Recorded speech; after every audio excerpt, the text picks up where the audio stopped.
প্রথমে শাড়িতে একটা গিঁট দিয়ে নিন আর তারপর ওই গিঁট দেওয়া অংশটাকে একেবারে পিছনের দিকে নিয়ে গিয়ে টাকিং করুন।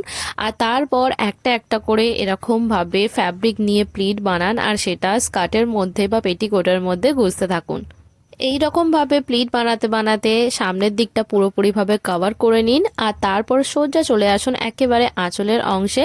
আঁচলের অংশে এসে ঝটাপট আঁচলের প্লিটটাকে বানিয়ে নিন আর সেটাকে তারপর পিন দিয়ে সিকিওর করে সিম্পলি বাঁ দিকের কাঁধে রেখে পিন দিয়ে ভালোভাবে সিকিওর করে নিন।